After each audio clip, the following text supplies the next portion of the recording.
In this video, we're going to explore and work with the anti-loops package, which consists of 100 plus clips that utilize and take advantage of comping and operators. So our last couple videos, over the last year, were dedicated to the operators and to comping. So the logical place to then turn is the anti-loops package because it is really taking advantage of these two features. And by working with this package, you can kind of see the power of them and also maybe even build out your own track working with them. So that's what we're going to try to do here in this video. First things first, you just want to make sure you have it installed. And if you don't already, it's going to be here in the packages and then in anti-loops. So I believe as long as you're up to version like 4 or so, you should be able to download that and install it, as I've already done. Now, to access the anti-loops, there's some different ways you can go about it. One way to jump straight into it is to come here on the little package container and click on anti-loops, and it's going to bring you in like this, and then you do get some sorting already done for you. So some of it is by creator, but then you can also see that we have a folder for comps and a folder for operators. So if we go into the comps folder, we already can expect that these are comping clips that I can bring in and play around with. So let's see something interesting. All right, let's take this one called craps, and I'm gonna bring it in and I'm gonna loop it, and it's gonna be going a lot faster than what it was built at, but that's fine. That's part of working with the anti-loops, is playing around and doing stuff that just logic doesn't necessarily dictate, but can get you some really cool results. So you can see we've brought in the comping clip here, and now if we wanted to swap some stuff out, we could do that.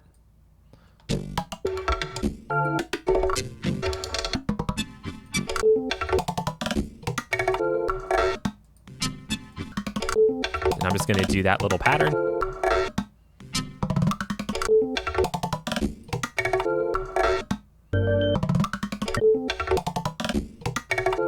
And so that's fun right there. You immediately can get some different results. You can play with the speed, you can do all sorts of stuff. And that's just right out of the gate. Now, the problem that I encountered working with the anti-loops when I was trying to make my own track was what's going to be in key, what's going to be out of key, especially as you're working with some of these comp clips, because you don't necessarily know the sources of these things and what the keys are. So a lot of this is going to be working by ear, and you can even see in the demo track that they made, it was kind of like drums and then a clip.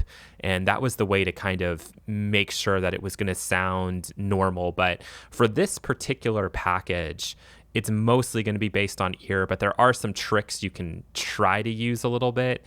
So in my case here for this one, what I might consider doing is throwing on mixed in key. And this isn't going to really work 100% of the time, but it usually gives you an idea. So let's go ahead and just play this once and let's see what result it gives us.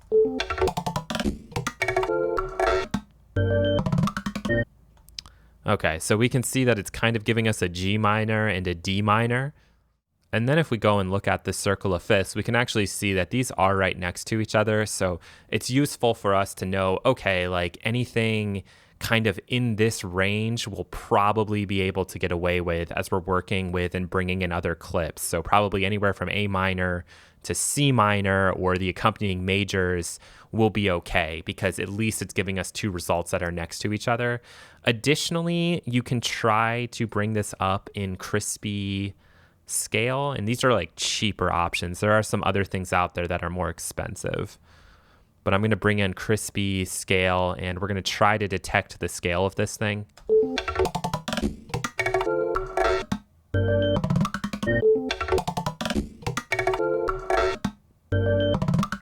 Okay, and that also gave us D minor, so that's what I'm gonna go with. But again, this is tricky. This isn't gonna work every single time. It's just something to be aware of. And if you then need to try to move this into a different key, it's a little bit tricky, right? Because it's a comp clip, so I don't have that ability to just globally change the pitch of the whole thing. But let's for a second imagine that we needed to. I'm going to bring on just the pitch shifter here. And let's try to bring this up by 4 semitones, for example. Let's take a listen.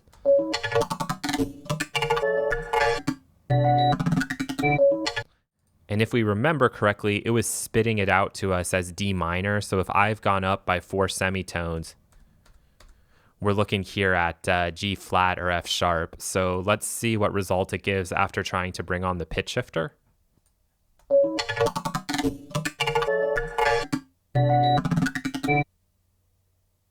All right, and it still gave us, a D minor or B minor. So it did not like what I just did there. Let's try to loop it.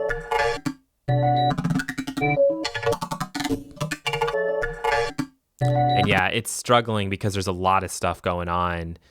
But again, we were looking for maybe a G flat, and that did show up a couple times, and we could try to run it through the crispy scale. But that's my recommendation of working with these clips and trying to keep them in key. But ultimately, you are going to have to use your ear. It's also worth mentioning, and I'm just going to click plus here to bring this up, that I can get to the anti-loops from here as well. So I'm up in packages, and then I got to find anti-loops, and there it is. And I can also break this down further and break it down by file kind. You can do it over in the other browser too. I'm just showing you that you can access stuff in different places. But from file kind, I can go to samples, and these are actually just the raw samples.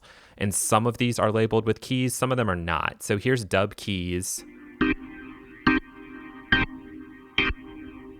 Here's dub lead. I'm just trying to find something maybe a little more interesting. Okay.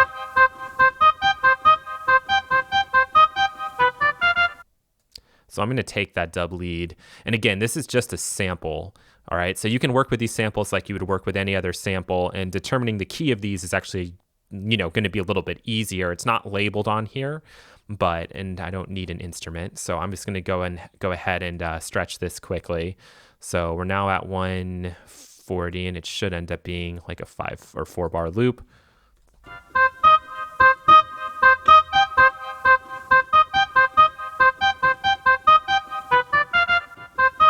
Okay, so we're good on that front. I guess that's how it loops around. Sounds a little bit awkward, but that's fine. I'm sure it's being used in a different way. But now, again, I'm going to go ahead and use my mixed in key to see the result this gives us.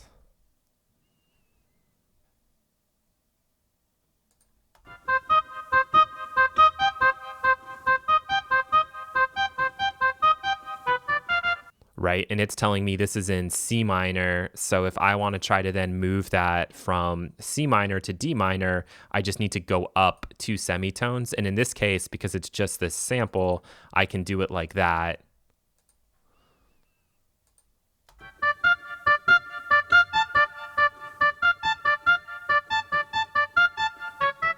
And now we're in D minor. And now if I want to stay in D minor but go down an octave,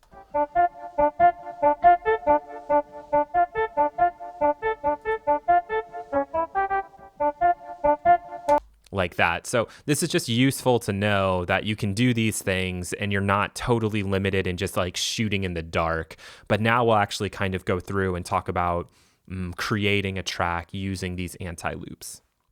My first attempt at working with the anti-loops to make a track was actually a complete failure, because I was trying to force my way of production to this package. And in this case, that's really not going to work, because these things are so kind of random and cool and unique that you really need to use the clip launcher in order to kind of preview and mess around with trying different things on top of each other to sort of find what works. So what I attempted to do was bring on a reference, kind of, find the parts that were going to work for each section, and then build out the track. And what ended up happening was I was just trying to rely on the raw samples as compared to using the comping clips and bringing in effects that were not effects created with the anti-loops and all of that stuff. So if we listen to it here, and this was one of the presets.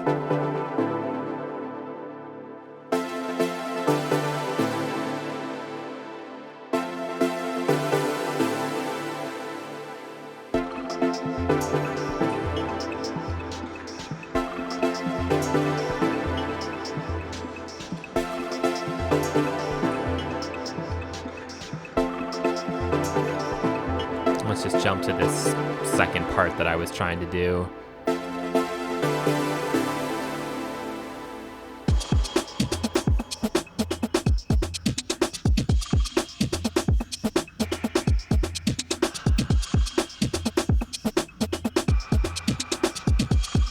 Then we can jump over to this third part or idea.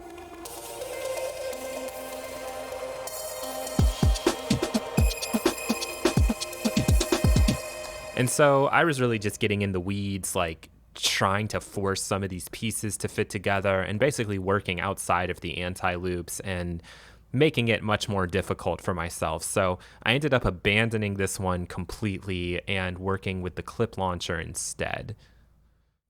And now we can see something that looks a lot more organized and is taking advantage of like the comping tracks and taking advantage of the operators a little bit more. So in the time it took me to put this together, it was actually probably half the time of me just trying to fight this thing completely. And I think the end result does work. I mean, it's sort of weird. Like there's moments that don't really make sense, but that's kind of the fun of working with the anti-loops and not getting bogged down into just having to do things your specific way.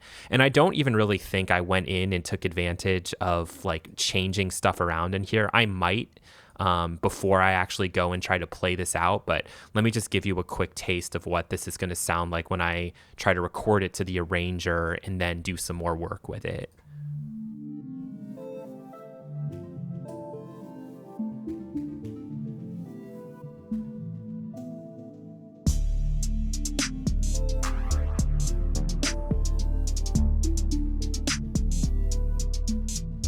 I just want to jump to different parts quickly.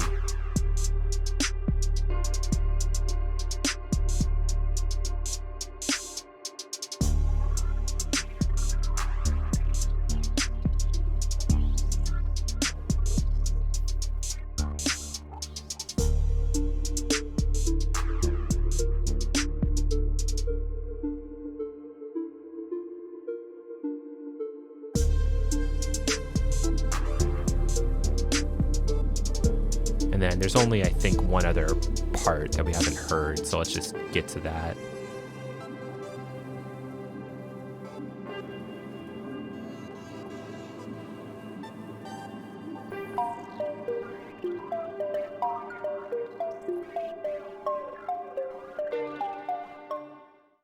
So now what I actually have to do is I'm going to go in here and I'm going to try to kind of create some subtle variations with the comping clips. So I can go in here and mess around a little bit with that, mess around a little bit with this one, you know, maybe make it different for the different sections.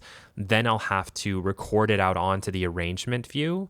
Probably at that point go in and manually add some automation and changes to some of the unique parameters, bounce out some of these clips that are a little more random, and then I'll really actually have something to work with and just kind of mix and finish up. So the hard part is actually done of finding the clips that we're going to work together. And I kid you not, I mean, a lot of the time spent was doing stuff like this.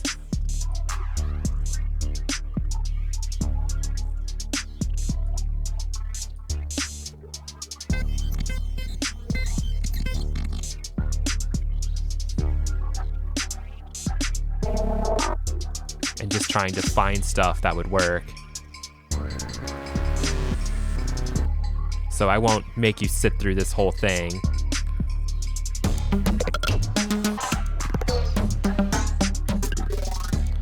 But that was like a big part of this process, and sometimes then having to go on and check the key to make sure it was kind of in the same range. And like, for example, I think this section here, like I am going to have to mix this a very specific way to make sure that it works with that and it doesn't get too overwhelming, or with these two guys, because they're not really technically in the same key, but they're sort of related. So it's going to be about us then doing some clever mixing to make sure that it doesn't sound too jarring and really like distract the listener. A little bit of that is fine, but too much of it and you just lose people.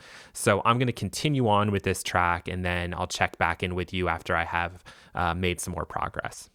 So I'm jumping back in here to show you a couple things and then also a problem that occurred. So I'm going to end up redoing this so that I can try to capture this track properly. So I did what I said I was going to do, which was go in and slightly edit some of these comp takes just for some intrigue and interest. And then I bounced it out onto the arranger like in real time. And so you can see we have all of those clips.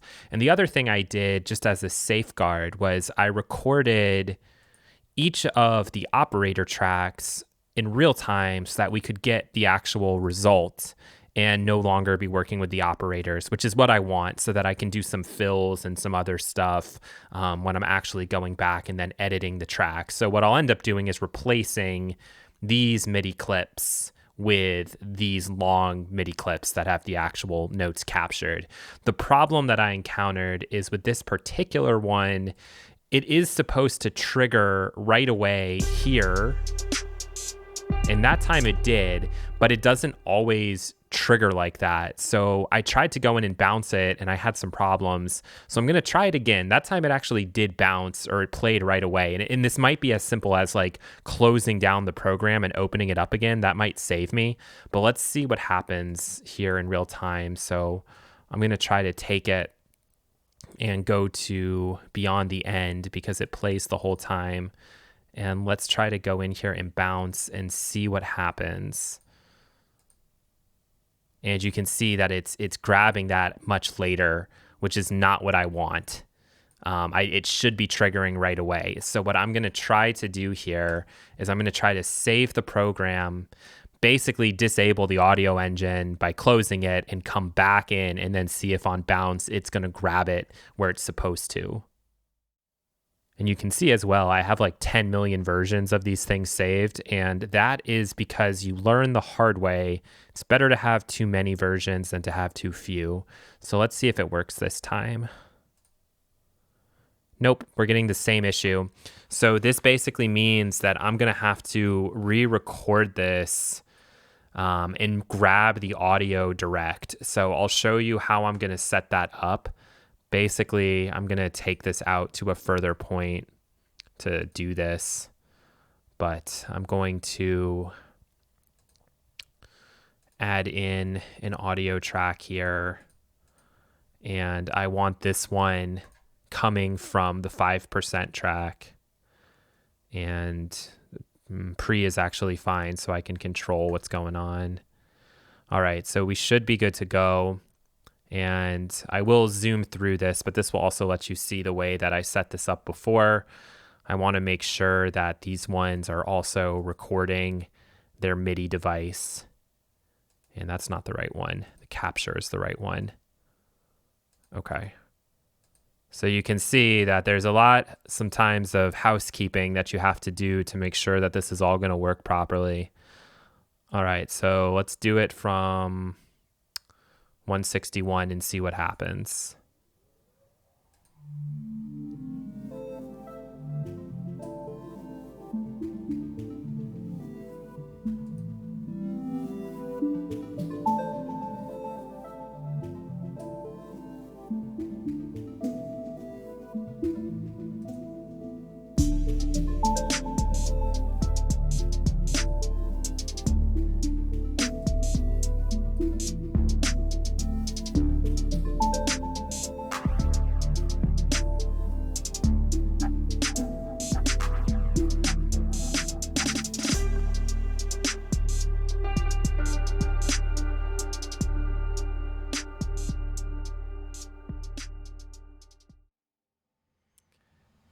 And so in that instance, I actually made some mistakes. I let some stuff play out way longer than I intended to. So I'm going to have my work probably cut out for me in some of these sections. But I did capture what I wanted to capture. And so I can now go in and I can disable this track and graveyard it if I need to. And, you know, we can work with this. So what I'm now going to do is probably go in here and I might bounce out some of these other ones or do some automation stuff with it, try to figure out this arrangement a little bit and just clean some stuff up. I decided I won't show the entire process of how I would mix this and take this to a completed track. If anybody's interested, leave that in the comments and I'll make a part 2 and kind of walk through all of that process. But that's kind of separate to the anti-loops in a lot of ways. So I want to keep this specific to the anti-loops and some maybe tips and tricks and ideas. So once you've taken your track from the clip launcher to the arranger, you can see that I've now bounced all of these into just long audio tracks that I can work with. There's no longer effects associated with them. And then that gives me some flexibility. So for example, in this section, if I wanted to kind of automate or increase the gain here, I could do it, and I can do it very easily. So now in this section, when it becomes just the guys with like the 5%, I can kind of mess around with that and make this come out a little bit more.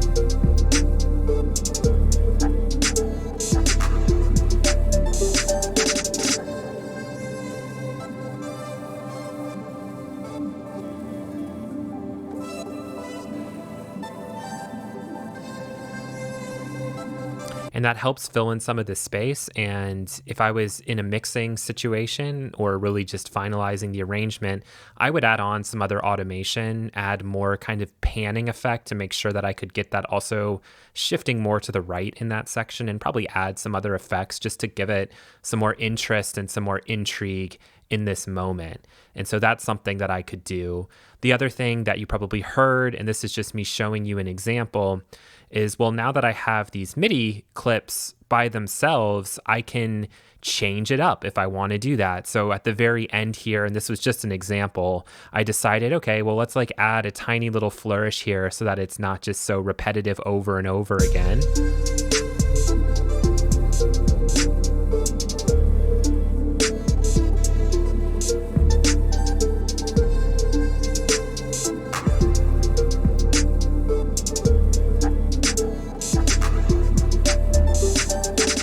And that's something where if you had left it with the operators would be very difficult to do. So that's why I like kind of bouncing it out this way. And then the other thing that's very obvious is with the drums, if I want to use a different section somewhere else, I can now chop up those sections and rearrange them and move them around. So I'm not stuck with the operator's logic of every 4 bars or every 8 bars. I can control that. And obviously I might go in and make some special fills myself just to give it some variation. But for example, the only time when I recorded that I got this part to the drums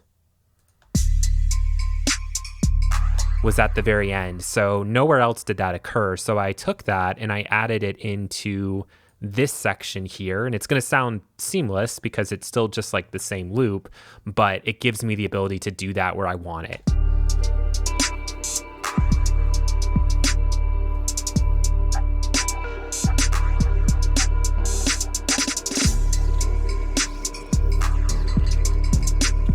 Right. So you can hear that, again, this is a way for me gaining control of things that before were kind of uncontrollable and chaotic. Now it just feels like a regular arrangement. The final thing would be using some of the effects. So for the crackle groove, I brought on this Thor's stammer, and what I could do is I could automate the mix amount in these different sections to, again, give it a little more interest and intrigue. So let's just solo it so you can hear it.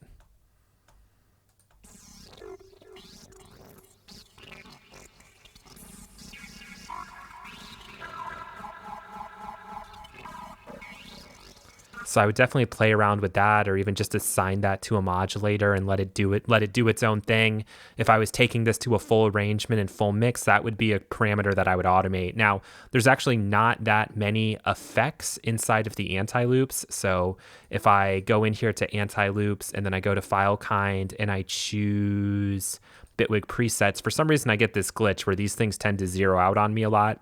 I don't know why, but if I go into the presets, we can see that there's only a couple of audio effects, and near field memories we already had on the 5%, but I would probably go in here and try to take advantage of this pear-shaped distortion somewhere just so that I'm really using what there is with the anti-loops. And then the final thing that I could, of course, do is probably go in here and either grab an additional clip or grab a sample and work with that sample if I wanted to do that. And when we go into, I believe, category, that's where we could then see like, ooh, okay, we have some sound effects that we could potentially grab from. We have a lot of stuff in unknown that I probably would go through because that might be the most interesting aspect. And we also have a couple of percussion loops that maybe we could grab. And at this point, I probably am going to want to just go to the samples and no longer use the operators or whatever that other thing is called. Now I can't even remember. Comping. I don't actually want to take advantage of those things anymore. I've already picked those things out, but I could go in here and now grab a couple of special samples from within this particular pack. And that's probably what I would do to then go and finalize the track. Also, of course, it is sounding a lot louder. This is just something that if I'm working really, really fast, I'll do, which is just like use some kind of a filter and run it into some kind of like a mastering plugin just so that I have a reference point for how I'm setting my levels and stuff. Some people will tell you never to do that, but if you're just working fast and you want to actually take something to completion, it's a good strategy to help you and help determine some of your mixed decisions. So that's why it sounds so much louder in case anybody was wondering. So that's where we're going to leave it. Anti-loops, a very cool package, something that would be probably hard to work with if you're just making your normal genre style tracks, but there's definitely some cool like samples and some cool presets that might work in your actual productions. So thank you for watching, and I hope you learned at least one thing new in this video. Take care.